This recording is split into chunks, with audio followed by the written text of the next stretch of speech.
Yes, Ben Jormans, welcome back. Episode 25, the Ressies Podcast. As per, I'm joined by Checkers and producer Shrey. Where? How are you, boys? I'm feeling much better now. Bali has fully left the system. For those wondering, Will shat his pants as we tried to record last week. A tricky poo. And then did not return to the studio, so we had to cancel the recording. And unfortunately, there's a lot of people booked into the studio. We couldn't get another time. We couldn't get him some anti-diarrhea tablets into him. It was really bad because Dill was laughing at me, which made everyone laugh at me. So, but now he's not pooing anymore. He's constipated, so he can record this week. Yeah, we've got the anti-diarrhea tablets. We've just jammed them up the pooper, but we're feeling good. We're feeling better. You beauty. And I'm feeling better because we've got a very special guest, very close to our hearts, very close to your heart, and very close to Stray's. We've got Connor Rogers. Hey! You beauty. Yes. Do you say everyone's a very special guest, or is that a one-off? No, this is a one-off. He didn't when Katie McDonald was on. He didn't say special. I remember that. Yeah, so. You beauty. I'm glad I finally got one up on him. I put in the run sheet just a few notes. Once upon a time. That guy from the Brownlow, or yes. Checkers and Shrey's housemate is other places you might.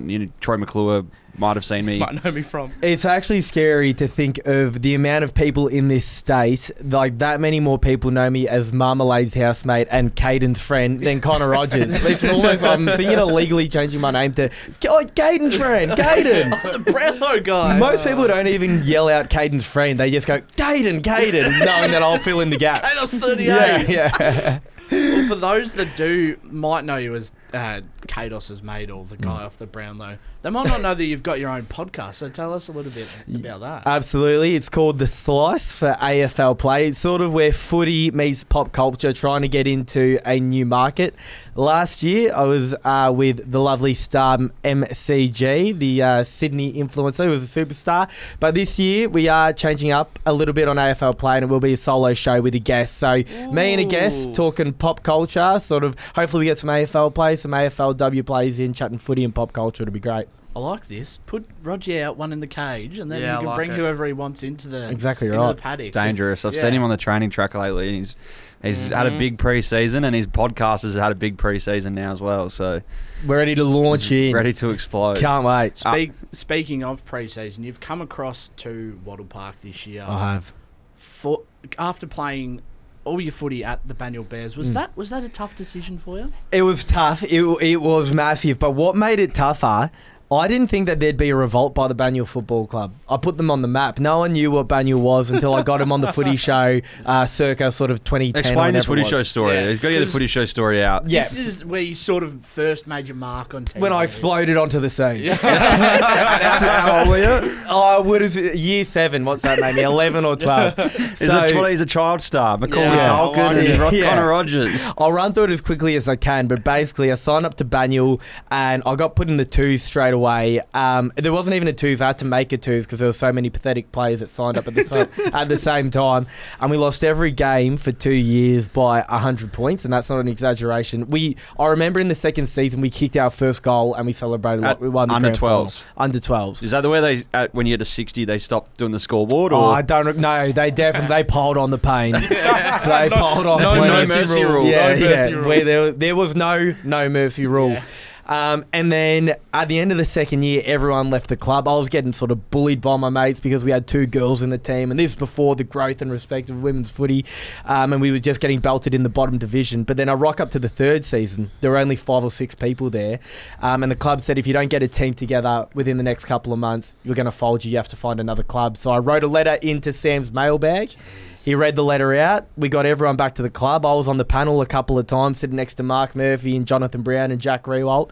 And we went from not winning a game in 2 years, belted by 100 points, to with the very same team in the same division, winning the grand final. Gee whiz, the Rogers effect has a fairy tale almost. It's part. And we got given by the footy show these personalised boots that had our name on it. The Banyule logo was unbelievable. And the Banyule Footy Club put them up in the change rooms, in like sort of the trophy cabinet. I assume they're to be there for life.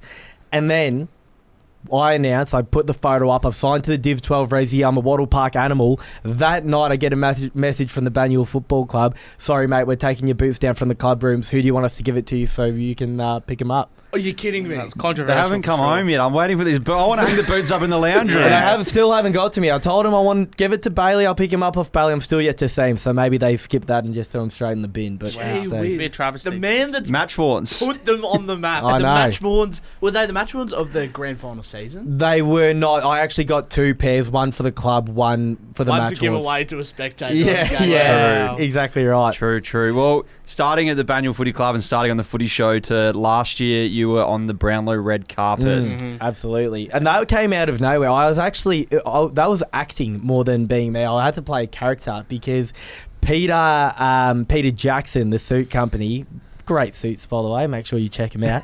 They asked me if I could be their spokesperson, sort of, but not coming from a perspective of, oh, here's Connor Rogers from the Slice saying he likes our suits, saying like I'm from Peter Jackson and I needed to pump up all their As if stuff. people working in the store. Yeah, but I don't know the first thing about suits. So I go in the day before and they're telling me that I'm writing notes down. This is a lapel. This is leather. This is Italian fabric, whatever it is. Writing down all these notes to remember. But I actually needed a suit to put on, obviously. So they give me a suit, and it's the best suit I've ever worn. This is sensational.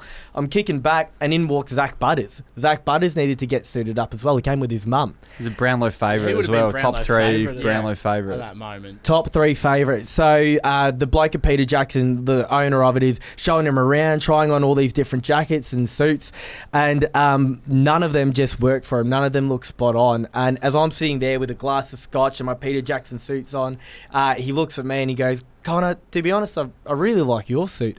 I went, well, Zach, I'm no chance of winning the thing. You can have it. So for the whole Brownlow, he wore my suit to hopefully win it, but didn't, sadly. Gee whiz. Did you see him on the Brownlow? You had to interview a few people. I did see him, and I was sure to acknowledge that if you win tonight and you pull your little speech out of the inside jacket pocket, remember where that jacket came from, mate. Remember the humble beginnings and be sure to thank me for it. Thank you, Peter Jackson and Connor Rogers. Yeah. Well, this isn't your first time at Clubby Sports to producer. You're on our podcast, and it's taken a long time to get you on here. This is episode 25. You're our housemate. We moved to Melbourne, start the podcast. It took us 25 weeks to get our own housemate on the pod. He's in the room next door to you, mate. He's a busy man. He's a very busy man. He holds down about 75 jobs a week at the moment. Yeah. But you used to come in here a fair bit with Caden. We'll speak about Caden a little bit because you get recognised as Don't have Caden. to, You do can we? you can shit talk him if you want. That's fine. He Nah. probably, I can't imagine Caden listens to our podcast. He's probably got at this point of the season a lot of Demons podcasts to listen to, and Absolutely. tuning into Clary Oliver and Christian Petrarca's TikToks and whatnot. So. Trash talk him as much as you want, but you and Caden used to record Goes Alright here at Producer and Clubby Sports, and you worked at Kiss FM, and you guys are known as probably the 2 best mates. What's the song from The Hangover? We're the 3 best friends that anyone can have. Yes, it's yes. just the 2 best friends. Yeah, right. we've changed the song slightly. Yeah. to Well, where'd you meet Caden? Where did that start, and how's that journey going? Unbelievable story, actually. Great. There's about 7 huge coincidences in here, but essentially, I finished high school and I decided that I wanted to do radio, and I heard that Hamish and Andy started radio at this Sin FM community radio station, and anyone can go there, do a 2-day course, and if you wanted to, you could get on, do a midnight shift, talk about potato farming if you wanted to. So I signed up there, but I didn't really gel with anyone in the class, no one that I wanted to do a podcast with, and they send out a weekly email newsletter with hundreds of names attached, and I thought I'll have a look through here and see if I recognise anyone's name, and if so, if I know them, I'll get him to do a podcast, do a radio show with me. Sure enough, I see the name Caden McDonald. I'm like, where do I know this name from? Caden McDonald. I look him up on Facebook and it says friends for 8 years, 0 mutual friends. But I see that he likes footy. So I message him. I say, mate, I have no idea how we're friends, but I see you like your footy. You've done stuff at Sin. Do you want to come in and do a show? And he said, mate, I don't know how to tell you this, but I actually saw you on the footy show 7 years ago, and I thought I'd add you, and you accepted my friend request. So if it wasn't for me getting on... So he's a bit of a creep. Yeah, that's right. He's been watching you for 7.5 years. So if it wasn't for me getting on the footy show and then him adding me, we wouldn't never, and then me reading through the newsletter, never would have been mates. But then we did a show at Sin, went well. Then where the real big coincidence comes in is I went to another radio school, and it's the same one he went to. And one night I was blind in an Uber. And you know how you have your standard Uber chats, like, what time do you start? Busy night, brother. Yeah. Do you like cricket? Yeah. All that sort of stuff. All those ones. We weren't chatting like that. We were chatting about how there's more stars in the universe than grains of sand on Earth or whatever. And I go to jump out of the Uber and he says, mate, before you leave, could I grab your phone number and email address? And I thought he was coming on to me. He was a very flamboyant character. And I said, mate, if that was my go, you'd 100% be my type. I'll let you know if anything changes. And he says, don't be silly. I work at Kiss FM. I'd love to get you a job. So that was on the Friday night. I rock up to radio school on the Monday and I say, you won't believe this. I got a job at Kiss. There are only 2 jobs available. Who got the other one? Through a different connection, Caden McDonald. So it was written in the stars. Caden from Geelong, me from Watsonia, got the 2 positions there, and combined with all the other coincidences, Just keep finding each other. Yeah, that's when we It's like decided. a love story movie or something, isn't it? Yeah, that's when we decided we should probably be best mates. Haven't looked back since. Now you have these intense FIFA battles that last until late night sometime, and you come home furious or you come home ecstatic. So yeah, he's got the wood on me at the moment. I'm not happy about it. I'm Caden's friend and Caden's bitch. Well, this year the friendship should develop a little bit more. Hopefully, playing at Wattle Park, and you can. It was up to you. I saw it happen in last year's Div 12 Ressies game as Caden was playing up forward and Roger was in the midfield, and a few times Roger tried to kick to Caden, but unfortunately kept kicking to the man on the mark. So There's lowering the eyes and then there's not opening the eyes at all. And I was the latter. I just kept seeing him and then bang, trying to get it to him as quickly as I can, and sure enough, there happened to be a man in the way each time. But yeah, hopefully when that first time that links up will be pretty special. Hopefully, I know. First time we get a Caden. What would be Connor? I can't imagine Caden will get in the midfield and give it to Connor. Yeah, He's a bit goal hungry himself. No, But but Dossie's leading. breaking news. I'm not sure if I'm meant to unleash this news on the world yet, but Caden tonight has had his first session at Body Fit to try and do an extra pre-season for the Div 12 Ressies. So maybe given another 2 months before the season starts, he might break his way into the midfield. 4 weeks That is ago a he had little hamstring scoop. awareness. Yeah, now he's doing extra cardio hits. You wouldn't believe Other it. turns tabled. Yes, I knew he absolutely. was rolling around with Jack Vonnie's brother doing a bit of Sumo work or whatever. Sumo Nah, or no, something? it's called He's not doing sumo. We're not sure Is how it- much- he's how well gonna that hate is Serbia. that. Is the grappling one jiu-jitsu? It's Yeah, jiu-jitsu. jiu-jitsu. So he's doing the jiu-jitsu tackling with For the Div 12 Ressies. trying to tackle AFL players Yeah. in Division 5 or Yeah. Division 3 thirds. And Yeah. So I reckon he's going to come fit and fire. He's in for a ripper. I'm excited for him.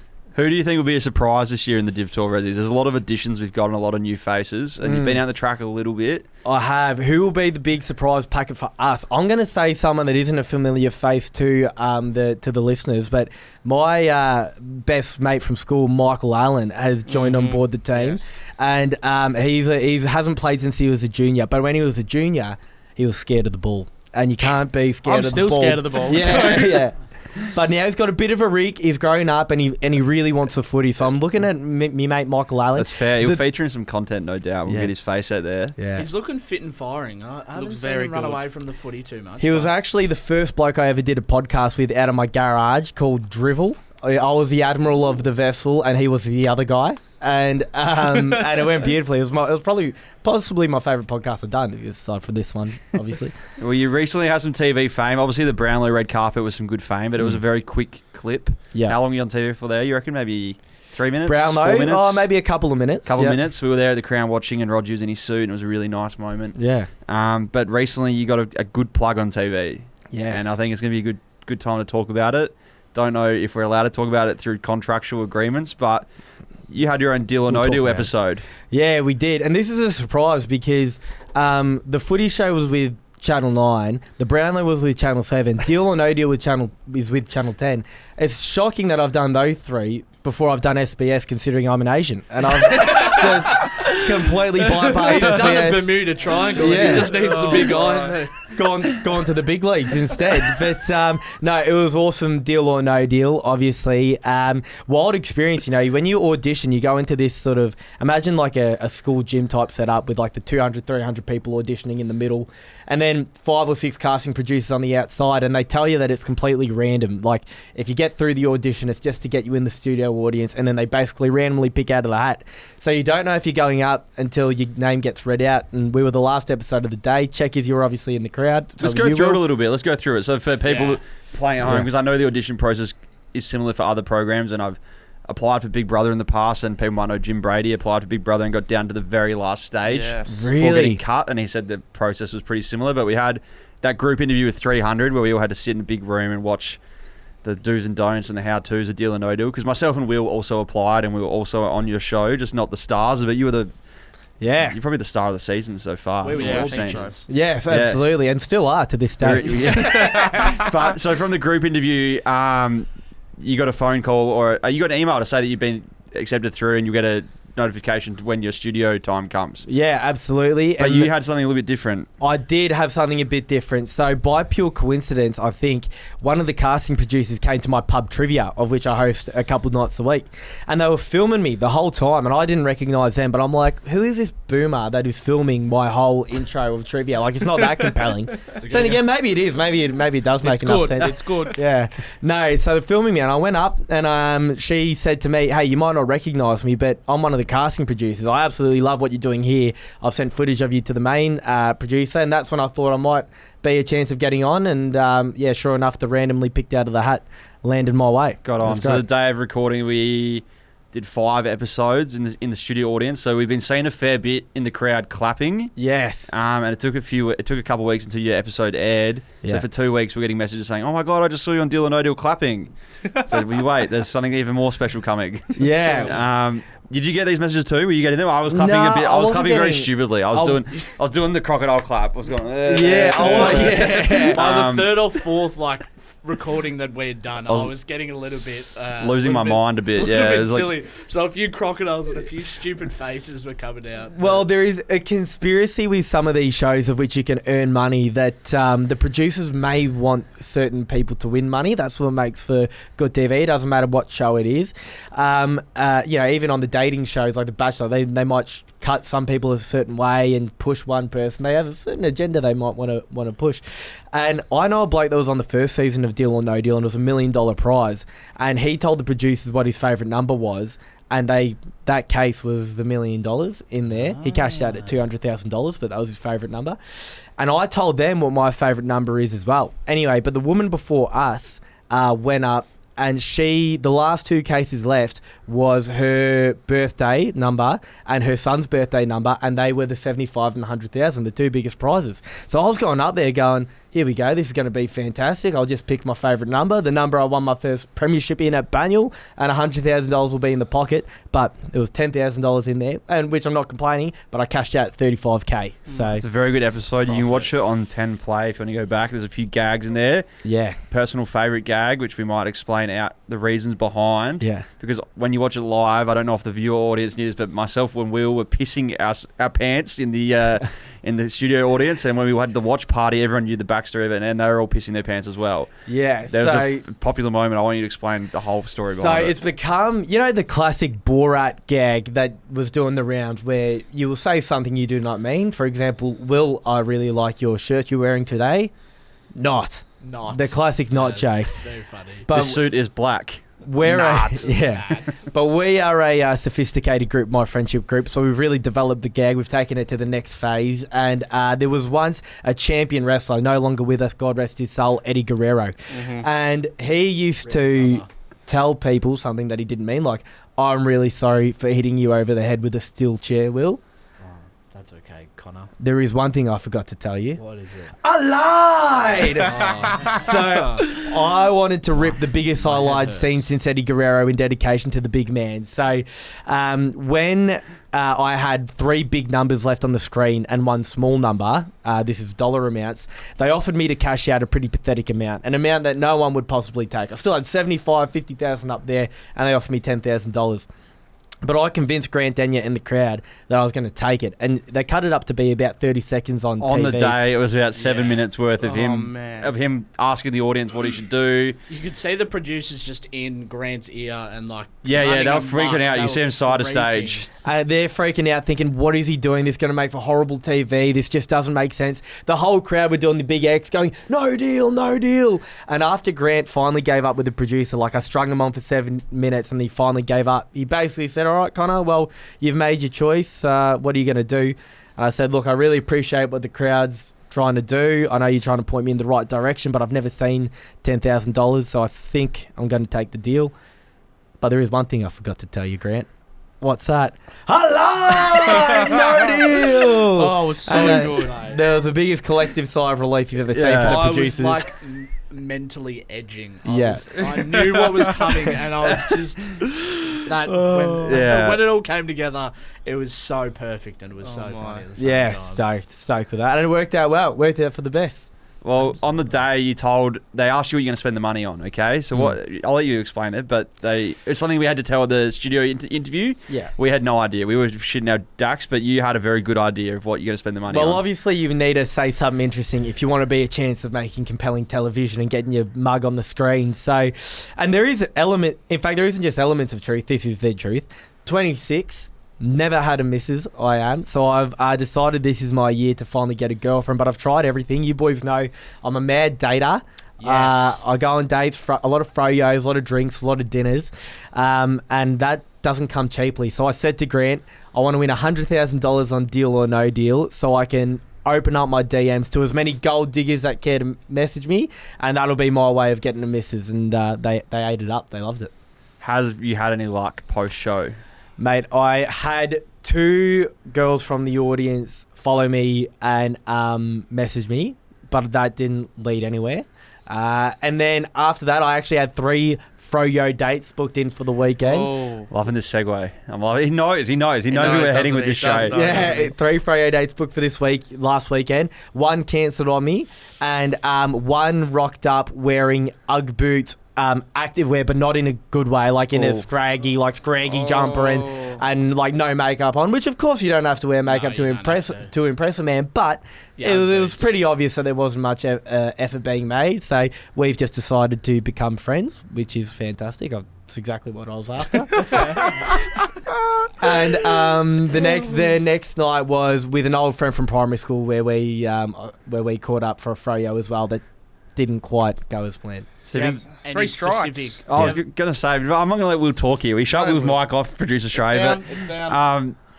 Have you seen Will at Froyo? If you go on a yo-yo at Froyo a lot, there's someone in the studio that has been living at Froyo Which lately. store do you go to? I go to the one in Hawthorne. That's Oh, the boy. one. That's the one. Oh, no. I've ventured out to Hawthorne a few times, but I'm more of a balaclava man. The balaclava. Yeah. You put the balaclava on so she doesn't see it. Yeah, just so you can really, So I don't know if you've been tuning into the podcast lately, Roger. It's fine if you haven't, but Will has been taking a particular person to Froyo, to Yochi lately. Yeah. Yochi. And Yochi has become a weekly point of discussion. So much so I went away to Darwin over the weekend and was not around. Yeah. Come back, had my coffee, catch up with Will and a few mates, and found out Will went on first double date. Double up. Without me. You know I'm struggling with with our good friend cameraman Bailey. So he went on a double date, and I asked Baz how it was. I tried to buzz him and get the information off him. He left me a voicemail. Here we go. And Will doesn't know what's in it. So I don't know what's in it. I haven't even played it. I thought I'd save it for the potty. I'm a bit nervous. But I'm scared. I said, Baz, I want to know what happened on this double Why date. the fuck are you nervous? It's about me. Here we go. All right, technology. I'm 42 years old. Hey guys, $1 Million Baz here. Just providing a match report from last Friday night. I manoeuvred a Bali belly-stricken tails off the toilet to go on a double date at the infamous Yochi. You may not be surprised to learn that even with some irregular bodily functions, Will's approach to the opposite sex is very similar to his cricket. Frequently prodding around the right areas, but not afraid to take a risk and execute a striking cover drive of a compliment. Now, in terms of my date, it went swimmingly, and I can feel myself actually becoming obsessed with the girl. But when Will's fucking big strawberry cream Yochi hit the scales, the ingredients and price made me think, perhaps this isn't the best thing for his struggling intestinal tract, or better yet, his chances with the date. But Will, funnily enough, actually asked her who the most unique AFL player she could name was, and the player she ended up naming was 17 gamer and Hawthorn legend Carl Peterson. So, green flag there for the boys, and I think there's definite potential for another date. Cheers. That is unreal from Baz. That was the most comprehensive wrap-up I've ever seen. Gee whiz. I have to get back. Is that a question you ask on a date? Well, when you sort of go down the track of talking about footy, and you're sick of the same old chat about, how good was Collingwood last year? What about the Tigers? And I sort of thought, you know what? Fuck this. You're pulling out the big dog. I'm hanging out on my pooper, and my strawberries and cream is almost done. So there's only one way it can go, and it's south. So we've got to bring it back. What's the most unique footballer? when she said Carl Peterson, I'm like, okay. Well, that's it. I've never heard of KP. Oh, wow, really? There's a few. Yeah, I'm sorry. There's a few other footballers that she could have named, but KP, if we were playing footy grid, she's probably going to get a... That's under 1%, I reckon. I'd say it's a unicorn. Yeah, I think that's a unicorn. No one's running KP. Yeah, I reckon she's probably getting a unicorn or one of those purple ones, the real ultra rare. Yeah. Unreal. Yeah. No, well, that's the Ochi I have story this decided week. That was on time. No, I've decided that because I am a big dater, and I was so over going out for dinners, drinks. I love doing the proper thing. I'm actually a passionate dater, and tapping my card at the end. The money isn't the big issue, but the issue is that I tapped the $200, and I get to the end, and I realise I didn't actually like you that much, and I'm never going to see her again. So strictly froyo from now on. I like it. A nice $30 date. Do you get the fortune cookies when you go to Yochi? No, I don't. But hopefully, maybe that's what I'm missing out on. I need to crack one open, and it says you will find love tonight. It's a good little addition. When I went with Bailey, we cracked our fortune cookies, and we had the same fortune.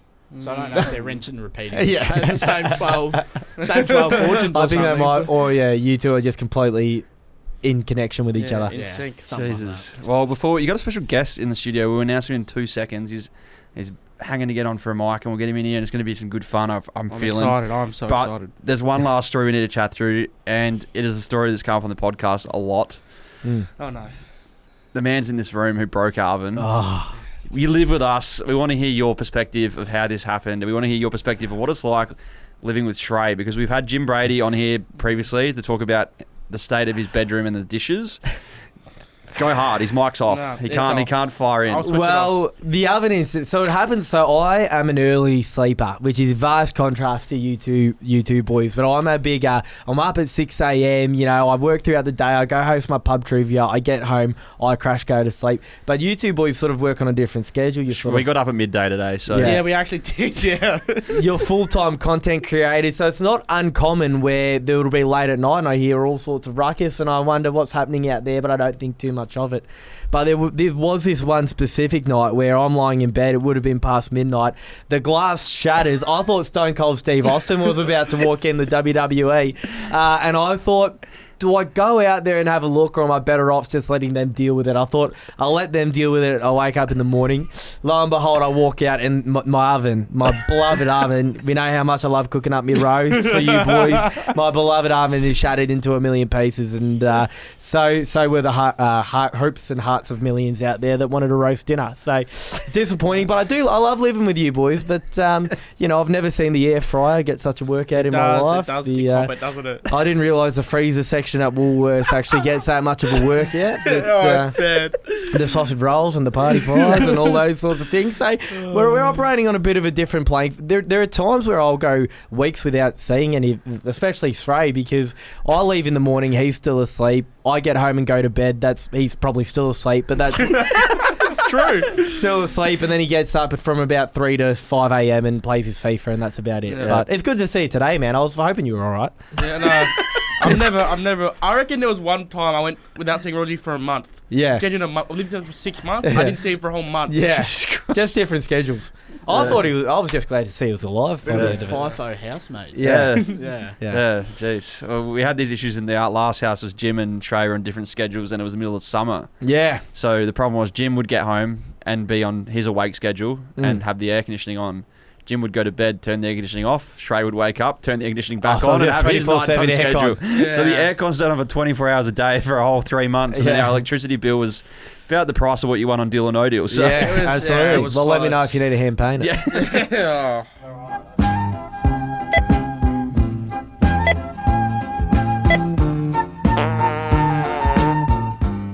All right, guys, it is time for Checkers Check Out, the internationally famous segment where I bring food in to the podcast studio and our guests have to taste them. This week, a little bit unusual. I don't know if you guys can smell it in the air yet, but I have Connor Rogers and Nick Capper blindfolded in front of me. Guys, you just speak so everyone knows that you got blindfolds on. Yes, we got blindfolds on. I'm in a world of mystery. I could get some Adelaide D in my mouth. To be honest, I wouldn't be so sad about that. You know? I am blindfolded and I'm not being held hostage. Yeah. All right, well, there's a game we're going to play because Connor Rogers, you used to be a vegetarian. I did. Oh, have you switched now? Yeah, I have Oh my switched. God. I've made it. He's back to the 6 dark months. side. Oh, wow. Connor and I used to eat at this, like one of those, what was it, residential area? Yeah. Not residential area. No, commercial factory, area. yeah. Factory area roadhouses, and he used to go up for vegetarian and looked at him like he was an alien. Yeah. Like, wow, Everyone else was getting Parma rolls, Yeah. and I was getting salad sandwiches. Well, today I have Coles crumbed chicken nuggets Some of the finest. Yum. and Quorn meat-free crunchy nuggets. Oh, okay. Okay. Easy. Okay. Dude. One tastes good, one tastes like shit. It's not hard. I have some frozen ones in my hand. I won't feed you them. But producer Shrey's just gone and cooked up a couple, okay? So they're on the plate. This. I don't want to get my fingers all over them because Do my I- fingers have been everywhere. But I'm going to start with Capper. Okay. Hold your hand out a little bit. All right. How's your first nugget? Oh God. Are they hot? That's it. There. That's hot. Hold your hand out, Rogie. All right. So should I taste this now? Oh boy. All right, let's kick it off. You've got your first nugget. You can tuck in and taste it. Okay. This is nugget number 1. That's not chicken. So you can discuss between you. It's a team game if Well- you I'll wish. tell you what. If it's not chicken, it's still pretty good.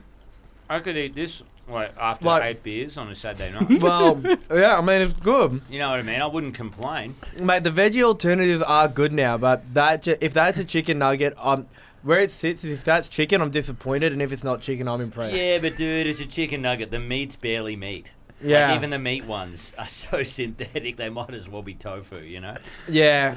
Well, I'm telling you that if that's a chicken nugget, then they need to take a good look at themselves. But that's still really good. I'm giving that a 7. You're giving that a 7. I'm giving that a That- 7, mate- 7.5. What's a McNugget out of 10? If that's a 7.5. Dude, McNuggets, they got no personality. You know what I mean? They're sitting there dry. It's Ronald McDonald. Can I have it? Is there any more? Yeah. No, I've got the next nugget Oh, for you, right, nugget 2. yeah, I'm yeah. just the nugget debate and banter is fantastic unreal. right now. I can't Yeah. believe we've somehow gone to saying chicken McNuggets from McDonald's have no personality. Yeah, they don't. The Hungry Jack's nuggets, they got life, they got soul. You know what I mean?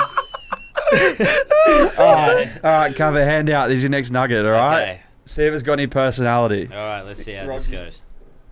It's just in front of you, Rogie. All right. All right. Well, all right. I can tell you what. I tell you what you fucked up, Trey.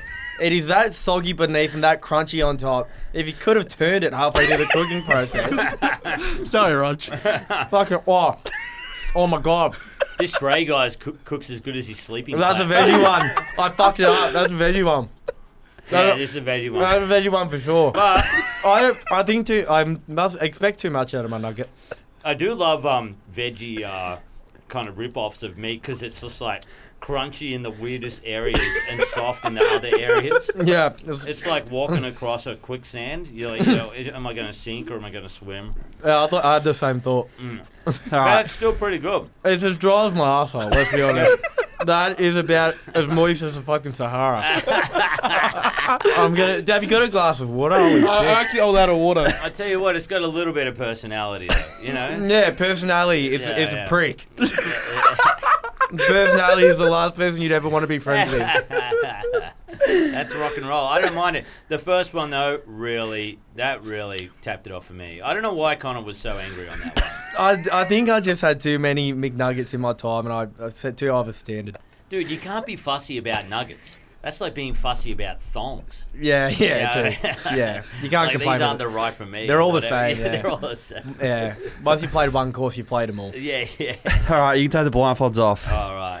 You were correct. Yes. Nugget 1 was a personality not very strong, but it was the Coles chicken nugget.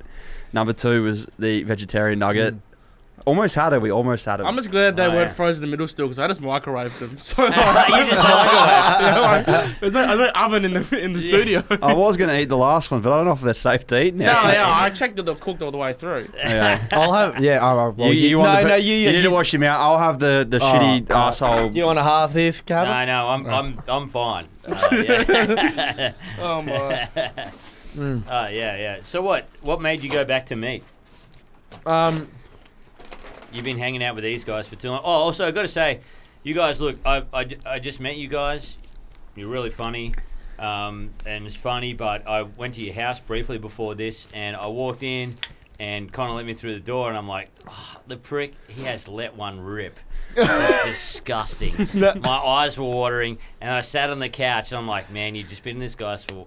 You're not going to ask if he's let one rip or not. Then I realised it's the general smell of the house.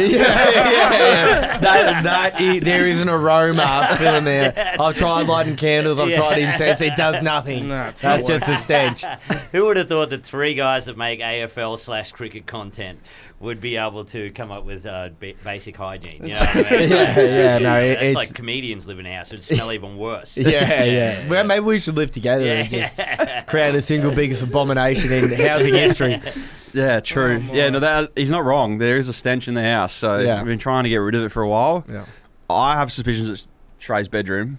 Nah, it can't be. He won't. He'll deny it. But I thought it was Trey's corpse because I hadn't seen him for 3 months. I thought it was just rotting in his room. No, it can't be my room.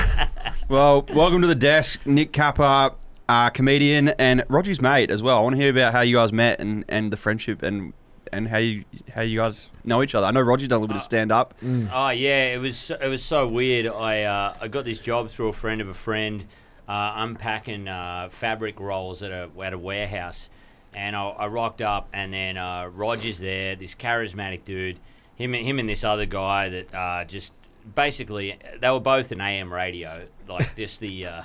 Just talking to you all day. It was great, you know. Like Rog would speak some sense. The other guy, Aaron, no sense at all. But like a good bloke. But yeah, also you're just like, brother. Yeah, okay. Well, you just give him one subject, and then he would just talk about it. Right? When there was nothing to talk about, he'd fill you in on. I was playing cricket 07 last night, and he'd run you through his whole career mode and how many runs Gilchrist made or whatever.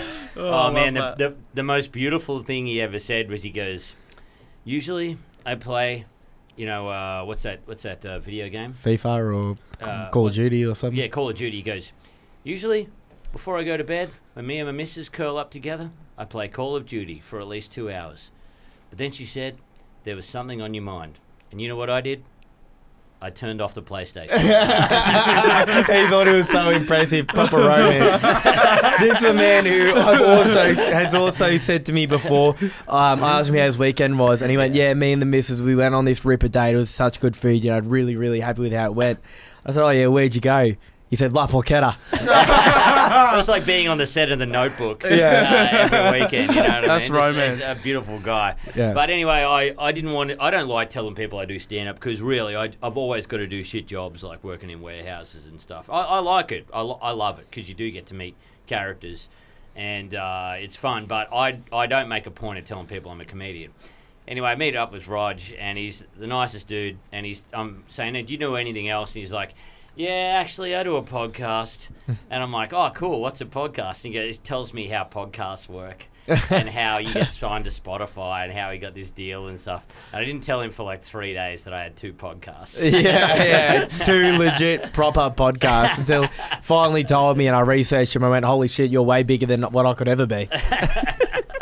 Yeah, I wasn't going to tell him, and then it was too cruel. But then the manager told him, so yeah, it was fine. It was fine. Yeah, and it was great. And then we striked it off ever since. It was great. We're really good. And there was a fleeting time, where I had an aspiration to be a stand-up comic. So I went to a few of CAPPER's shows, and that's when I probably realised that I didn't want to be a stand-up comic anymore. Yeah, he saw a 41-year-old man driving to a gig with fucking 8 people there. Yeah, and he's like, oh, maybe this isn't for me. Yeah, maybe I should stick to content. Or stick to the factory. Yeah, stick to the factory. Yeah. Maybe I am better off unloading containers for minimum wage all day. Yeah, why would Nick Capper play at a factory? Yeah. It's because, a guy bringing him on has juice stains all over his pants. Yeah. And he's like 50 years old at the Rubber Chicken. Oh, yeah, maybe that's a reason why Capper still works at the factory. But no, it was somewhat of someone that I did love going to watch and see when I was hoping to be a stand-up comic and mate since then. How did your stand-up comedy career go, Rog? It's something you've never told us about. I've heard through others. Oh, so it wasn't a career. It was sort of 4 or 5 different stand-up nights. And each time, what I realised is that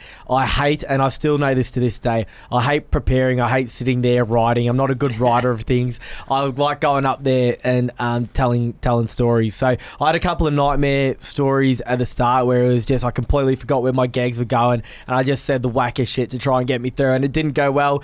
So then I went up there and I started telling stories, and the stories landed, and people found it funny, and I was keen to go back, but just never did it because I committed to sort of podcasting and whatnot instead.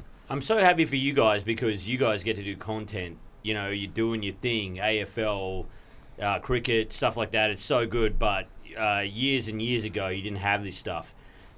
So anyone remotely who wanted to get into things would just go to stand-up nights and you just watch their dreams get crushed. And then they would walk away to bombing to fucking 10 people. And they would go, oh, my God, I am never going near anywhere in the media industry again. Nothing creative. So when Rog told me he wanted to do stand-up, I was like, oh, yeah, man, you definitely got the talent. But then I was like, this guy's too nice to do stand-up. I don't want to send him down the well of self-loathing and disrespect from a bunch of idiots in a bar. The first time I actually did stand up, it was for the sake of a YouTube video, and I said, writing and performing my first stand up in less than 3 days, and I sat there, wrote it out, and at the time I was working on the street team at KISS, which means they sent me to random places to do random jobs, and I was working at the Australian Open, and they wanted me to be in full Australian Open kit, so I had the white, and it was like I was at Wimbledon actually, the white shirt, the white shorts, tennis racket, headband, all the rest of it, and the shift ran 3 hours overtime,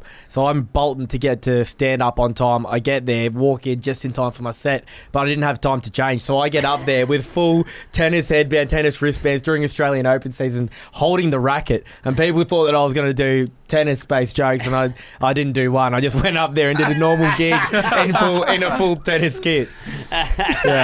It's interesting. It's definitely interesting. Yeah. How did you start, Capper? You said back in the day, if you wanted to do anything creative, you had to go to stand-up nights. Is that just a passion you had early days, or? No, I didn't care about stand-up. I wanted to be in a band or something. I love music and stuff, but I couldn't play any instruments. And then I had all musicians. They were into stand-up. They love it. They're funnier than most stand-ups. And I had a couple of friends that were musicians, and they would be like, "Man, when are you playing?" I'm like, "I don't know. I'm not in a band." They're like, "Well, why don't you give stand-up a go? We'll get all our friends together. You do one gig, see how that goes, and if that goes good, keep doing it." So the first one, it went good. I had a very big advantage because I look weird, and I just look funny.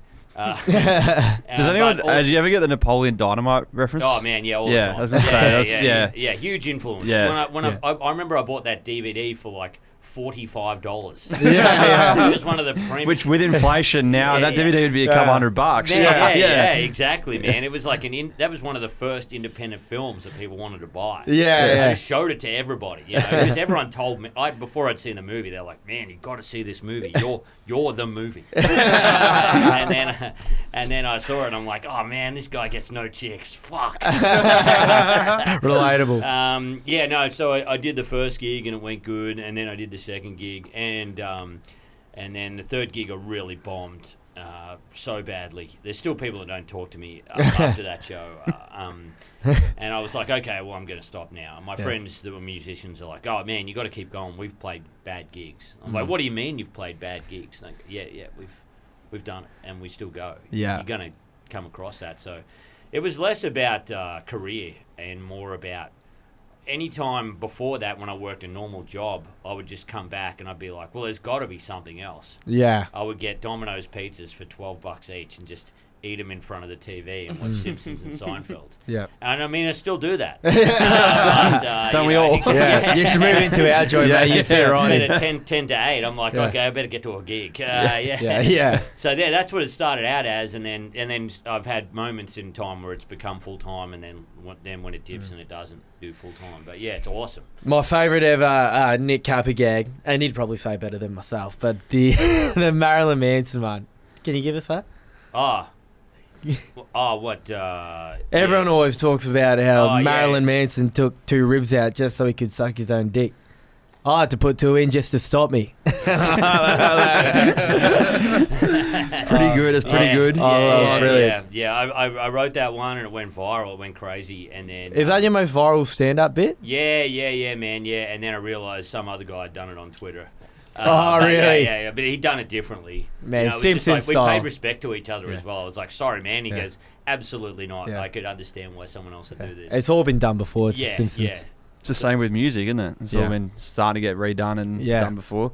Well, done a little bit of research through our good friend Connor Rogers, and he said you're the face of erectile dysfunction. And I thought it was quite unique because we have Connor here, who on Deal or No Deal was the face of a man in their mid-20s who can't get a girlfriend. And we have Nick here who, I mean, his 40s is the face of erectile dysfunction. So it's a unique desk I'm sitting at right now. That's why we became friends. Oh, man, that's why you want to live your life through other people. And I'd come to, like, Connor every day, this handsome dude who's very charismatic, great dude. And then he'd just tell me all these stories how he never closed. He's like, oh, man, I was with this hot girl. And then it just, something else happened. And she ran off with this footballer guy or something. Hilarious. And I would just be in stitches falling over. Yeah, but it's why I became friends with Cap. It was more problem solving than anything. I'm 26 and I can't get any girl to like me. He's the face of erectile dysfunction and the cure for it. I thought maybe if we work together, that'll be the perfect solution to the greatest problem. Absolutely. But it hasn't worked out that way, unfortunately. It's almost doubled down on the pain. The pilot guys got in touch with me, and they're the best dudes. I felt bad. I felt weird. I'm like, I don't want to be the face of erectile dysfunction. But then they read me the ad. They're like, and I thought, this is pretty funny. And they're like, not only that, man, you'll be the guy. So there'll be two guys putting up a tent, and you'll be the guy with the strong tent. And then we got this like Fijian Indian guy who I knew. This guy, Jeeves, really funny dude, and like he'll be the guy. His tent won't be going up. He'll be laughing at him going, sucked in. And so I talked this over with my friends, and I'm like, should I do a dick pills ad? And they're like, maybe, man. I don't know. Yeah, the money's pretty good. And then I'm like, they go, what role are you playing? I'm like, I'm the guy with the tent, like, strong. And they're like, dude, you're an idiot if you don't do this. Like, that's the best. Like, not only do you get the money, you look like a hero. Rock hard. That is so good. You know? Oh, boy. And so I go, wouldn't it be funny if you rocked up and they'd switch the scripts around? And I was like, that'd be so funny. And then we had a few drinks, celebrated. I was getting this money, we're having beers. Wouldn't that be hilarious? And then I rocked up on set a week later. And then, they've got Jeeves there, and they've got the two girls there that were meant to be our wives. And then they're talking, and they go, all right, Jeeves, we're going to say your lines first. We're going to shoot your stuff first. And they're like, all right, Jeeves, so you've got to sip there, and you've got to go, yeah, well, my dick's hard. I'm having a good time. I'm like, what? And they go, no, man, it'll be fine. You can, it's what's in the script. I looked, and they flipped it. Me, they'd flipped the script. So now you are the guy that can't pitch the team. Yeah, and they're like, we just didn't want it to seem, like, rightfully so. Yeah. They were like, look, we didn't want to seem like, the brown guy couldn't get his dick up, Yeah. And then I'm like, have you seen any Instagram post of a hot chick? Like, there's a million brown guys. They're commenting all over the place. It's disingenuous. This is great. Trey posted a Valentine's Day reel with his girlfriend, and it was relating to cricket. It was a skit with the cricket and his girlfriend. Yeah. And his girlfriend's out on the lounge, and I have had 200 blokes follow me on Instagram from India. Yeah. Really? And they're messaging me in different language I can't understand. You've got some competition straight. They can probably play cricket a little bit better than you as well. Yeah, probably could. Yeah. I'm a bit stressed about it, if I'm honest. Yeah, absolutely. I might go and block them on her phone, which is sleeping.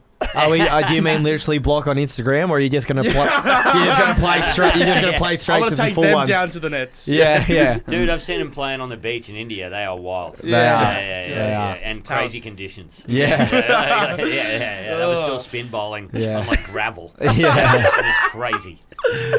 So but then I turned out the pilot guys the nicest dudes ever, and I did like 3 ads with them. Yeah. So they were really. Can you cool get it dudes. up now? Are you cured? No, well, I don't know. I never had an experience with that. Yeah. I wish there was something that could keep it down. I love that. Oh, jeez.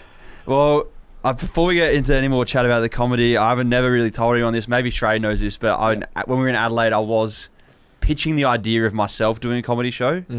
Don't have any jokes. Not very funny. It was less pitching, more just like 2 a.m. until we should just do stand-up. Well, we had all these venues wanting us to do shows because we had some following on social media, and there's the Fringe in Adelaide, which is quite popular, and we'll talk about that because you're going to be heading across there. But all these venues were like, hey, we've got all this space is free. Do you want to come to a show? Bring your crowd down. comedy show. And I was like, I don't know anything. Well, the first time I met you was at Gather Round last year, and you were talking about how you had this great idea for a stand-up show where you're in a bear suit because you have a full bear suit. Yeah. You're like, I'm going to put the bear suit on and just do stand-up. This is I said, that's amazing, man. What's your jokes? And you go, I don't know. I just got the bear suit. That's what There we Start go. with a bear suit, close with a bear suit. Yeah. What could go wrong? Yeah. Well, originally the first idea we ever had was I'll just get up on stage and take my pants off. Yeah, that was the best one.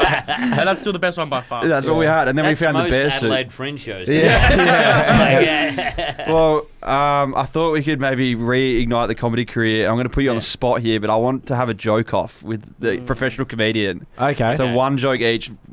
Shrey and Roger are going to be the judges. Well, you could do. Have you got a joke ready? Or you reckon? No, I don't have a joke. I won't ready. put him on the spot. Yeah. I think we got that judges here. I want you to go first because I want to know what I'm up against. But Yeah. we'll see. Okay, so Just- what I got to do is do a joke. Just one joke. You've got one joke, and these are the judges. And I want to beat you. And then if I'm good enough, I'll You're commit in. to doing this bear It's a costume big gag. joke off. But After that, we'll if do a not- jerk off. I thought we finished talking about erectile dysfunction. Keep it going. Yeah. You guys have really met your match here. Yeah. Well, yeah. If I don't have any success, then the comedy goes in the We'll bin. put it to bed. But if it's okay, then I guess maybe we can get the bear costume out of the bin, and we can reignite that. Yeah. What kind of jokes should I do? Do you have risky stuff, or is it just Whatever you want. Jokes? Yeah, whatever Whatever you you want. want. Whatever you want. Yeah. Just I'm gonna laugh anyway. So yeah, Okay. sure, yeah, and you're not competing against anything strong, so Yeah. Okay. All right. I got this one. I told at the start of my podcast once, and we recorded it for the Patreons. But yeah. Anyways, what do you call a bunch of gay men skydiving over Japan? What? Queerishima. that's like that. pretty That's pretty yeah, strong. it's That's pretty pretty strong. Yeah. It's the rarest territories this podcast has ever gotten. Yeah. Rarest. But I it's like good. rare. It's good. The podcast normally talks about like footy and chalky milk haha funnies. We're now doing Queerishima. Yeah. we got there. it. Yeah, well, I was in the lounge today writing with Trey, trying to come up with ideas for a joke. And anyways, we spoke earlier about how Will's been going to Yochi a lot with girls, and he keeps taking girls on dates to Yochi. I don't know whether he actually enjoys the girl that he keeps taking, whether he's enjoying her company, or whether he just likes frozen yogurt. That was a fat joke, by the way. You're allowed to laugh at that. Oh, it's a tough one. Is that a stock standard fat Yeah, joke yeah. or Queerishima? Well, I like cappers. Will's I didn't know we were voted your doing favourite Kappa. observational. The fat joke's good. The fat joke's very good. It's Fat jokes are always good. I think I love Will so much I couldn't possibly give it to the fat joke, so I'm gonna have to give it to Queerishima. I always put that in. I think the fat joke's done it for me. Yeah. Oh, it's a yeah. di- Well, it's- Trey I just think did the bear comeback. yeah. I've enjoyed the bear previously. Yeah. But it would have been good if you like not. I'm no expert or anything, but like. It would have been good if you like, hey, he started going on self dates. It was True. We can like, add to it. solo dates. Yeah, We're he building it. started doing home dates where he gets Uber Eats.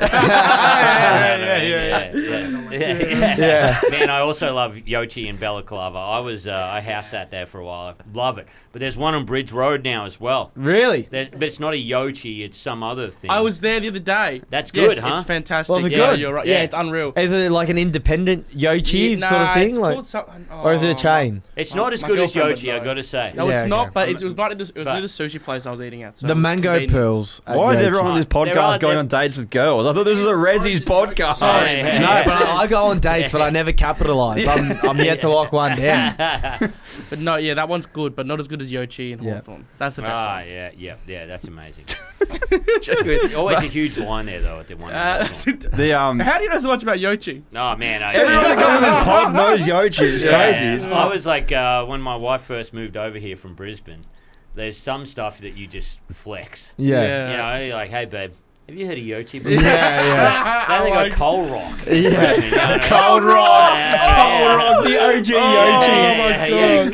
Coal Rock is like the Dunlop volleys versus Jordan. I thought that went out with Blockbuster. Yeah. I don't know. Cold Rock was still Coal going Rock around. is still strong in Queensland. Is it? It's strong. Jeez. But I tell you what, you guys are from Adelaide. So I'm going there this week. Tell you what, I can't wait to sink my teeth into. Giant Twin.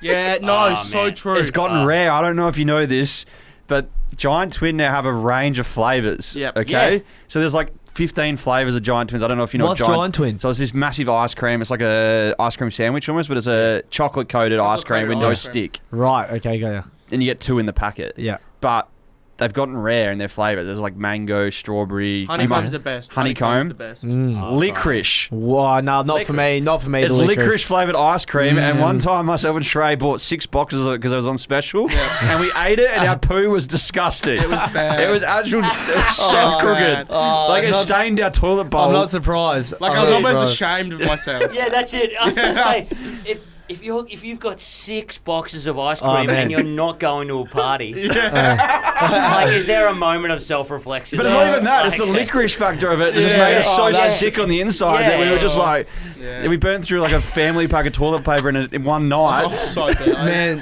Man, there was one point during COVID where my old man, living with Scotty Rogers, he bought a 4-pack of Maxibons. I was sitting in the freezer, but I didn't want one, so I went to bed.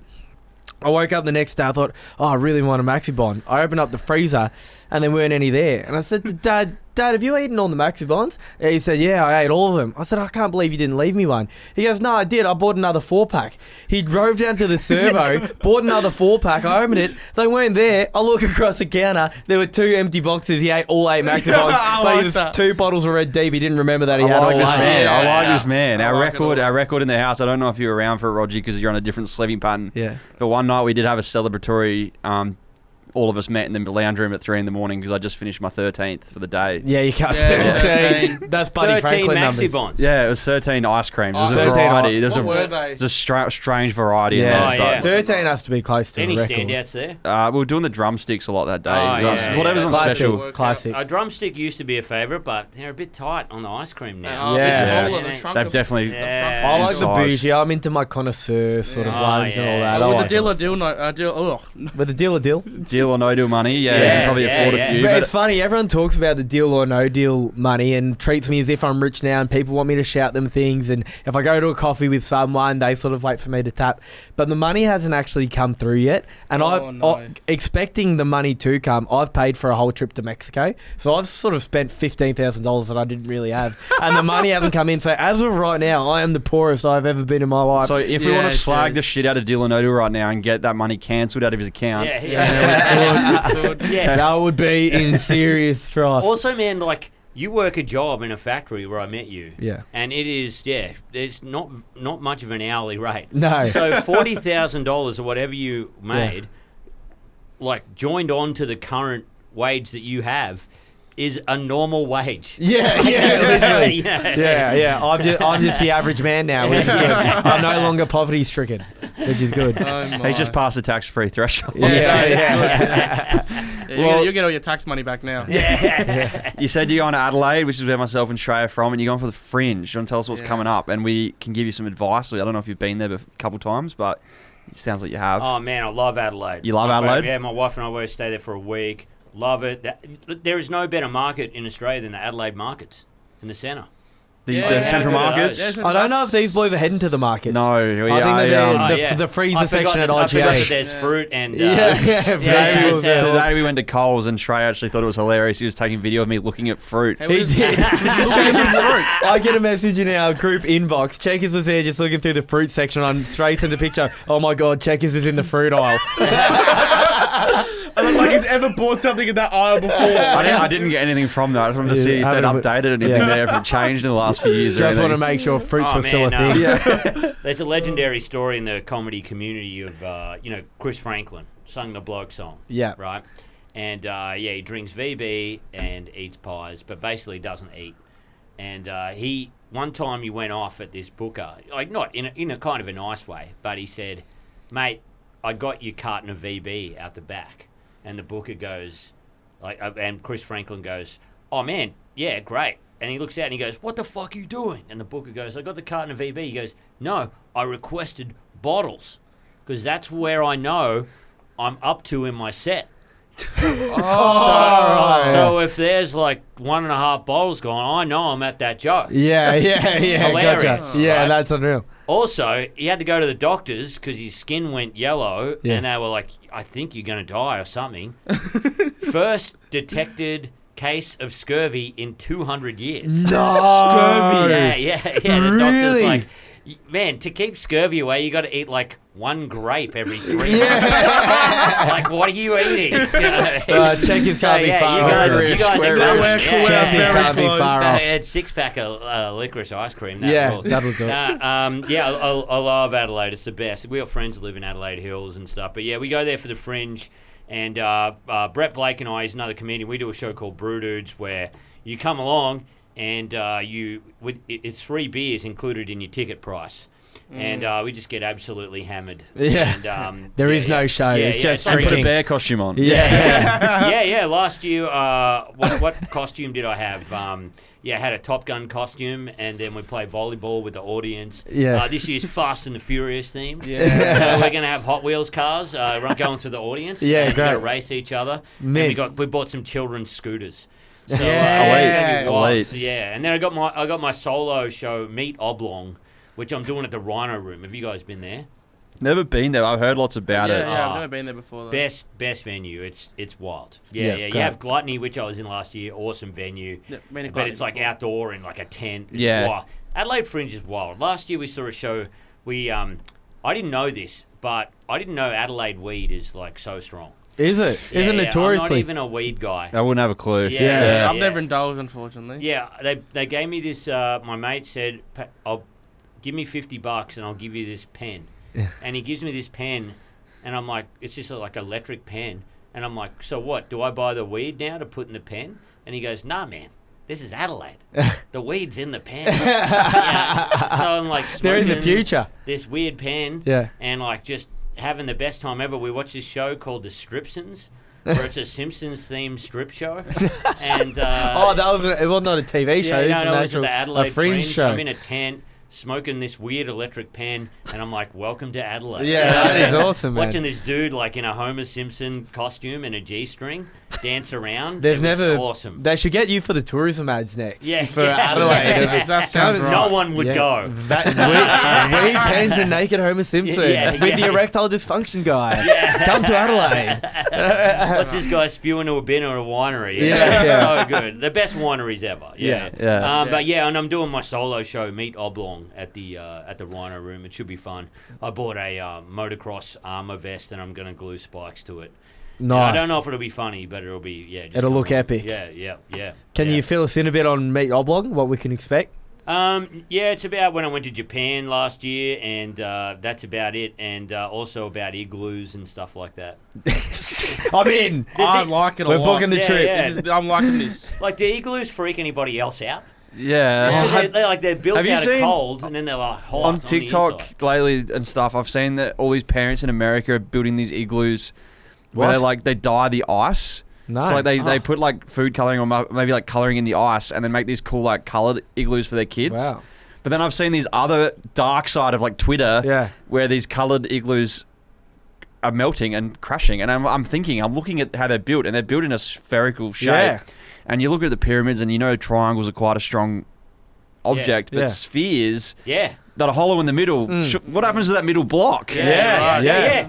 Kids are playing in these spheres that are out in the sun melting, and the But I joints think are it's just, so cold there that I think the point is it doesn't melt. I think that's how they. I think they how they get you with the igloo. Maybe I'd love to stay maybe in an you should igloo. try and build an igloo that had a licorice giant twins. Yeah. You've got 6 boxes already. Well, you Get see, in man, there. ice baths are all the rage. Everyone has an ice bath at home. yeah. You know, everyone's doing their DIY home ice baths. Maybe it's time we do the DIY Melbourne igloos. Could be the next sort of. I was just that's saying it's good. a dark Trend. side of Twitter where it says, "Do you want to see the photo or not?" And you click see, and it's just this igloo just crushing kids. Oh, so God. that's yeah. There's a real dark side of You Twitter should out have there. saved that for your joke off with Capper. That would have been good. The dark side of igloos. Yeah. So good. Yeah, the new Vice documentary. Everyone thinks igloos are happy. Yeah. It sounds like a current affairs story. Yeah. People building igloos in Adelaide. Oh my God. Well, I don't know if you know this, but we had a comedian on the podcast recently called Aaron Gox, Oh, what a and great. when he goes to Adelaide, he said his favourite thing is the fact we have 4 24-hour bakeries. Yeah, Villies. Yes. Amazing. The Oh, is floater. it a And chain? from what I've heard, comedians hang out there. They just love it during Really? Fringe time. Oh, man, yeah. I've been to a Villies so many times. Absolutely. off What's the your charts. go-to bakery item, do you reckon? If you The had- pie floater, of course. Oh, what's the pie This floater? is where you're going to get you. This is where you You're get missing out, Roger. you're missing out, Roger. You're missing So out, bro. What is it? So in Adelaide, 24-hour bakery. Mm. Usually go there about 3 a.m. Yeah. Every time. No Half point cup. going during the day. Yeah. after Capper's been smoking his special pen. Yeah. Yeah. So stroll in, full menu, steaks, hot dogs, What sort of bakery Pies. is this? It's 7 Mate, steaks. it is custard Unreal. tarts, banoffee, banana caramel The best. tarts, everything you Oh can. my God. Chocolate cake, I've never heard anything like it. pie floater is pea and ham soup, Oh my god. meat pie, Oh my God. upside down, Upside down. Shiza. tomato sauce, and then vinegar. That is heavenly. Only an isolated city would come up with Yeah, that. yeah. It But makes that's no like, sense. where do you draw the line? Like, is that just let's get 2 main dishes and put them together and we'll just pass it off as a new dish? It's Pretty much. Inspirational. There's so much inspirational stuff in Adelaide. Yeah, there I is. was very sad they closed down this bar called the Enigma Bar. It was my Yes, favourite yep, bar. yep. It was a heavy metal bar, Oh. but you'd walk in and there'd be an Asian guy like dressed in a visor that would only accept cash. I that thought was I just wearing recognised all you from sports somewhere. gear. And then there was a Tutankhamun made out of motorcycle. Yes, yes. And Yeah, I Enigma was is like, this is one the of the best thing rarest. I've ever That's seen. incredible. One time I saw this rock band and there were like these just bunch of fat 50-year-old guys. The bass player was so fat that they had to help him get off his chair. No. And he would sleep in between the sets. Sleep. Oh. And then there was a guy who came in with no shoes on and just started playing the flute for her. And I'm like, this and the Crazy Pen have made my night. Yeah. Next door to the Enigma that's shut now, they actually have a Vietnamese joint that sells. It's pho, is it? Is it pho, and it's sometimes Vietnamese rolls during the day. Yeah. But at night, it turns into a hardstyle venue. Yeah. Oh, Really? wow. Yeah, that's It's- right. So Yeah, you that's walk, the you walk best. past the kitchen, Yeah. out the back, and there's a dance floor with a hardstyle DJ. And then you go and get your meat pie and pea and ham You- soup pretty and go and much, watch yeah. Naked Homer Simpson. So you go out for that 8 o'clock dinner with the friends, having some Vietnamese food, and then you just troll out the back, bit of hardstyle. Mate, and I then, can't believe the bad rap Adelaide has. Yeah. Like, after chatting to you guys, it seems like Oh, yeah, they man, call Brisbane Bris Vegas. So it seems like Adelaide is really... Adelaide's way better than It is Yeah, way more I'd resemblant say of Way Vegas. better. It is so good. You Yeah. got to go, man.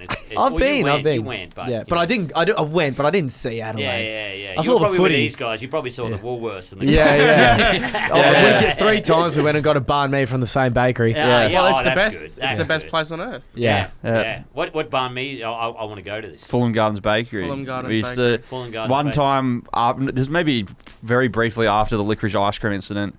We went to Fulham Gardens Bakery 4 times in one day. Yeah. And all of our meals that day were consumed from there. So we got there real early, had a banh mi. Then we went for lunch, had dim sims and cold rolls. Then we came in the arvo, had a custard tart, and then we came back and got banana bread and another banh mi for dinner. Yeah, no worries. Also, guys, while we're talking about food, sorry, you probably want to wrap this up. There is something else special in Adelaide that I've got to talk about you guys. Have you guys been to Pasadena Foodland?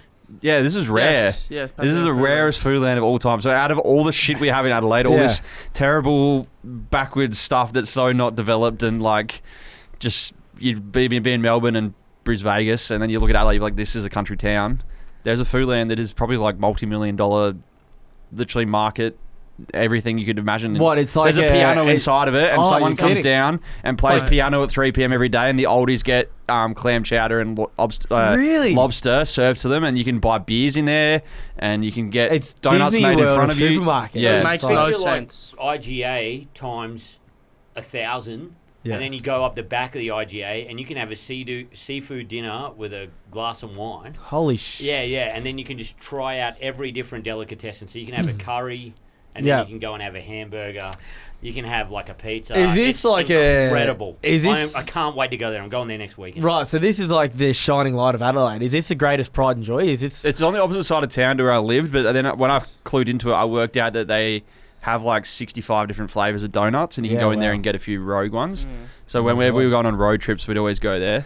But This has it been is- the greatest endorsement of a state or a city. I was going to say the of all rarest time. thing that I know about Pasadena Foodland is there. If you've been to like Woolies and Coles, and they've got the pick and mix area. Yeah. So like me and Trey went there today, and We did. not going to dox myself too much, but I got busted at the checkout ringing up honey cashews as prunes. Really? You got done? Yeah. Yeah. How'd you get? Is it because they had they had a camera that No. figured out so that's not prunes? I've totally fucked up here. It's his own fault. I've gone for the honey cashews, rung them up as prunes at half price. Yeah. And then I've seen nougat on the way out and Yeah. gone, haven't had nougat for a few years.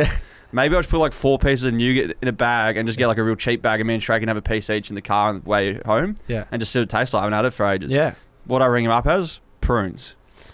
So I've double rung Oh, you've double prunes. prunes, man. scanned them, Yeah. and it's gone prunes into prunes, and then they said you've double scanned prunes, and then the lady came over, she's like, "Where's your prunes?" Oh, And I was like, dude. And then did you just say, "Hey, you got me"? Like, she dialed in the full price, and I had to pay $16.50 for my honey cashews. So yeah. oh, Oh, that man. sucks. But the man. pick and mix at Pasadena Foodland is like the ROGERS of foods. That Like, it's sucks. so much stuff. yeah, It's it's a like an city of entire pick and aisle. mix. It's an entire aisle of pick and mix, and I'm talking like, Oh, well, let's go. yeah, Let's go. Gather around, maybe we can go there and I'm in. see what we can ring up as prunes. What's I the would most love to go. expensive item Yeah, there? yeah. I would love to go. Yeah, you Seriously. got like a bag of oysters. Yeah. They're prunes. I'm the wiser. Yeah, man. Yeah, Goxie's, as you said about Goxie, he's the best. I've known him ever before he blew up. I did open mics with him, and it was weird. Of all our friends to get famous, we thought Goxie Was the last was spike. the last one to get famous. Yeah. And there's too many Goxie stories, way too many. You can ask any comedian on here. You could get a Goxie story per week. Yeah. Probably one of my favourites is we found out we both had to get a plane together. We did a gig in Bendigo, and I said, man, can we get back? Got to get a plane. He goes, yeah, no problem. He goes, man, why don't you just pick up your stuff at your place, and then we'll go to my place, pick up my stuff. And he goes, I know a secret cheat code, so you don't have to pay for the Sky Bus, and you don't have to pay for an Uber to the airport. Yeah. And I'm like, okay, man, like against my better judgment. I go to his house, and then I'm like, come on, Goxie, we got to go. He goes, yeah. And I'm sitting on his couch. I'm like, hurry up, mate. I walk in, and he's just shaving nude with the door open. And it's the first plane he's got ever, because he just drives everywhere. Yeah. And he goes, shit, I better get my stuff. I forgot my stuff. Like, he locked the door. He had nothing in his hand. Opened the door, walks in, gets 2 plastic bags full of merch. And he goes, okay, got my stuff. Then we hop in his car. I'm like, where are we going, man? He goes, you'll see. Don't worry. I've got it covered. Park in Essendon. Yeah. And then I'm like, what do we do now? Is someone picking you up? And he goes, nah. We just walk. and this is huge. You know that big highway that goes near the airport? Yeah. No, not the big one, but there's an offshoot one. Yeah. We're just walking along there. And he's got 2 plastic bags. I've got all my gear. And, and everyone's just yelling out, Goxie! Like, Goxie! Anyway, there's that taxi rank where they all eat. Yeah. Right? And I convinced one of the taxis, mate, can you drive us? We're going to miss our plane. Yeah. Get to the airport. I realise Goxie doesn't know what to do. He Yeah. just stares at the computer. Yeah. And I'm like, okay, man. I typed it in for him, give him his ticket, and he goes, so what do we do now? Do I just come back here to get the plane? He didn't realize. He had no idea what was going on. And I'm like, no, man, you got to go through like metal detector Yeah, and yeah. everything. Got him on the plane. It was awesome. Unreal. It was awesome, man. I can't believe he's carrying all of his merch for his shows in 2 plastic 2 bags. plastic bags, man. Did I he was even like, have his own luggage, or was he just planning on wearing the same clothes all no, weekend? thongs, Yeah. shorts and shirts, plastic bags, straight off the plane. So that time he drove us to the footy game, and he parked 4 suburbs over from Yeah. the Gabba. We went to the Gabba. It was good. It was fantastic because we got to listen to all these stories along the way. Yeah. Yeah. But yeah, we went to the Gabba, and then he's like, yeah, I know this good parking spot. It's pretty close, and like you don't have to pay, and the ticket inspectors don't come. Mm. And I can see the lights from the ground because like when you get anywhere near a footy ground, you can see the lights. And like we're currently in Richmond, and maybe on the odd night you might be able to see the MCG in the background, like a kilometre and a half away. Yeah.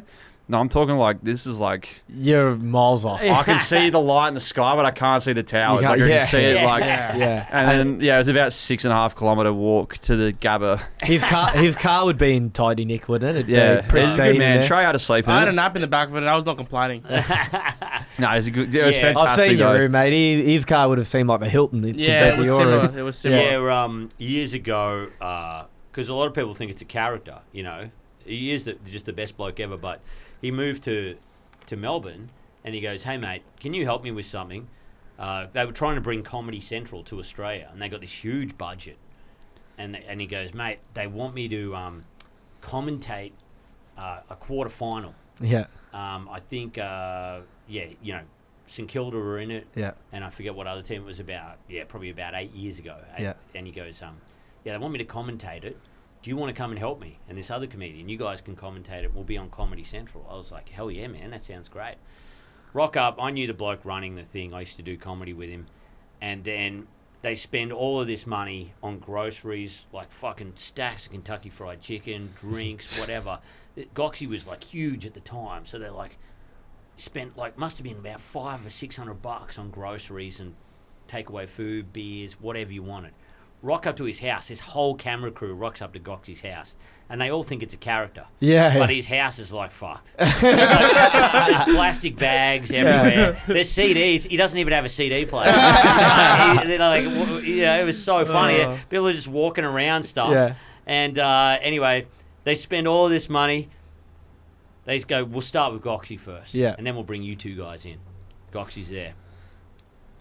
Takes one bite out of the chicken. Like 20 seconds into the game. Puts that chicken down. Gets another piece of chicken. Bites into that. Gets another piece of chicken.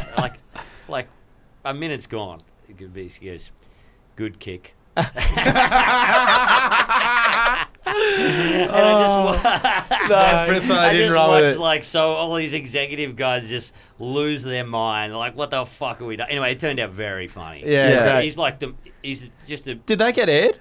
Yeah. It's it was on Facebook and stuff when Facebook was big. Yeah. They put it on Facebook Live. It was. But the awesome. Comedy Central thing never ended up getting up, did it? No. Did it? No. It was run. Man, I would love to see that poorly. footage. So Yeah, then it was sometimes great. I've know like with him, and it can be some people as well, is that we even get it sometimes. You get booked for stuff, and you've got that persona, and then they book you just for the wrong thing, and they Yeah. expect something different. Yeah. So I remember him telling me once he got booked to do an F1 thing, and he was like interviewing like Max Verstappen. Yeah. And he rocked up in his board shorts and singlet and plastic bags. Yeah. And the F1 people were like, "Where's your suit? Yeah. You're on the red carpet." And he's Yeah. like, "You've booked Aaron Gox." Yeah. What do you expect? Like, you haven't booked Connor Rogers. Yeah, like, yeah, it's yeah. in the Brownlow. Yeah. Like you booked the character. Like you've booked this because you know what. Like if you book it a comedian or you're booking a social media personality, like so the comedy people like probably would have been stoked in the end, being like, Oh, man. if you rocked up and he lived in a mansion with like pristine floors, you'd be like, it's a bit off brand. So Yeah. Unreal. Oh, it was so funny. He's just such an idiot savant. Yeah. Whatever Facebook stuff he puts out or content, I'm trying to push him to do more videos and stuff. Because I'm like, man, you're so funny. Yeah, like, he one is. of the funniest. Video man. stuff's He's the best. great. He's the I best. told Trey to watch it today, but he put a status up 2 days ago, and it was comment below any person's name, and I'll do an impression of them. Yeah. And he was just replying to comments with the most roguish of videos. That is brilliant. And one was Dave Hughes, and all he did was just said, "I'm Dave Hughes." Some of them he just didn't know how to do. I was like, this is pure gold. It's just stuff that is the so everyday good. brain just can't think of. So, good man. And you're in comedy as well, so we have to keep an eye on your show. And I don't know if we'll be back in Adelaide for the Fringe, but we'll definitely try to catch a show now that Sure. we're in Melbourne. Well, you'll be doing the Melbourne Comedy Coming to Festival. Melbourne Comedy Festival, Sydney, Newcastle. But yeah, you guys. I'll rock up in a bear suit. And Yeah. rock up in a bear suit and. Yeah, the bear suit, man. Yeah. You can do a camp. You can open for me. Well, there was one comedy show we did where Shrey had a lady friend come to the house before he got the girlfriend. Yes. Yeah. This is months, Tune out, almost a year ago. Kate. Yeah. Don't listen on. Yeah. But he had a lady friend on the lounge. He was watching a movie, and I think this was a few weeks after Kate, wasn't it?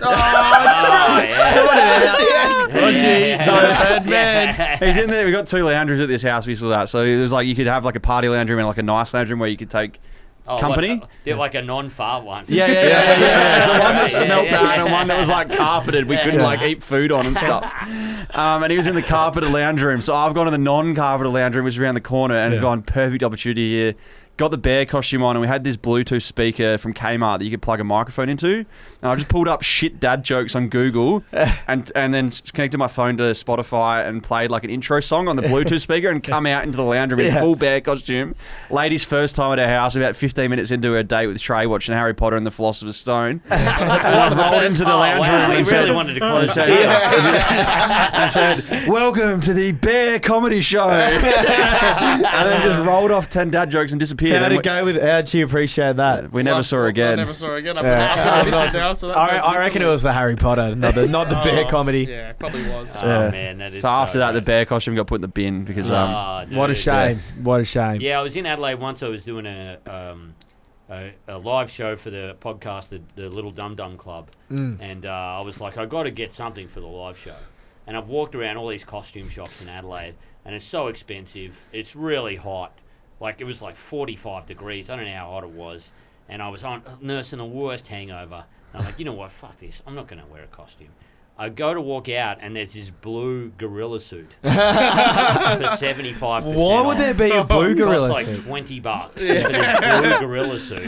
I put it on, and just sweated to death on stage. You're a sweaty man naturally at the best of times. Oh, man, well. Exactly. And I bombed so bad. Yeah. But I was like, still got that suit to this day. Yeah, great. Perfect.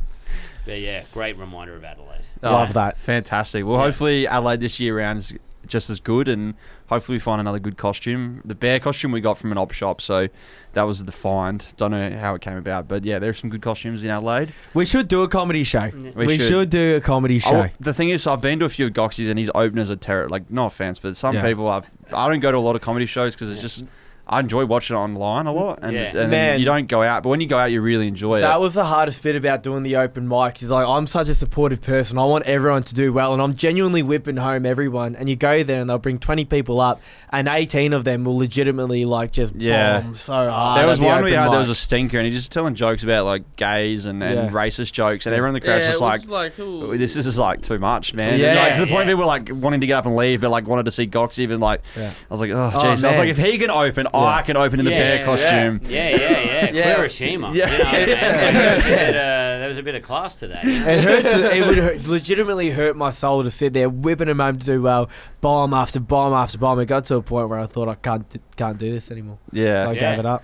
Well, if you ever need an opener, I can probably find a bear costume at short notice. Oh, mate, I still got the gorilla suit. My wife nearly made me chuck it out the other day. I said, no, the gorilla suit stays. Never know. You never know. The gorilla suit stays, and you can leave for even asking me to do such a thing. I'll make my next husband wear that. Well, before we sign off, give your fringe show one more plug so we can people that are in Adelaide listening know where to go and what to do. Oh yeah, it's Meet Oblong at the Rhino Room. It's on from I don't know, next week sometime. It'll be on your Instagram or something. It's on my Instagram. Nick Capper. Come and see that. And then if you want to have a ball on a Saturday afternoon, come and see Brew Dudes. It's going to be awesome. So sensational. That's on Saturday afternoon. So we won't make it for Adelaide, but we'll be there for the Melbourne Comedy Festival. When that rolls around, I reckon we'll all be there. Yeah. Let us know. It's a fun show. It's going to be loose as hell, and I've got to commit 100% to it. So it's going to ruin my mind. But I'm in. Sounds good. Well, cheers for coming on, and cheers Roger for coming on. It's been some good fun, and the chicken nuggets hopefully not brewing in your stomach too bad, and you can go home and enjoy your succulent vegetables and meat. Chicken nuggets of all time. And it was great to see you boys, and I'll see you in about 4 minutes when we walk down the road and get home. Can't wait. Cheers. If you listen to the Ressies podcast, so you can find it on Spotify. I've never done this sign off, by the way. This is the first time I've been given it. Trey has a script he reads, so maybe I'll do something a bit funky. Like I wish I had the bear costume right now. I can swap out for Will. No. These guys sign off too much. I've never done it. 25 episodes in, I've never been given a sign off. He's on his phone lining up dates at Yochi. Yeah. He's got the roster going. Hawthorne, 4 o'clock. Balaclava, 6 o'clock. And it's all with the same chick. Thanks for tuning into the Ressies podcast, proudly brought to you by Yochi, Hawthorne, and Balaclava. Find on Spotify, iTunes, YouTube, and rate it 5 stars. And man, smooth as butter. Please subscribe to our YouTube channel. And what else can I say? Have a great day. Keep doing you. Drink chalky milk. And remember, if you're not Nick Capper, you're not worth it. Oh, wow. That's beautiful, man. Thanks.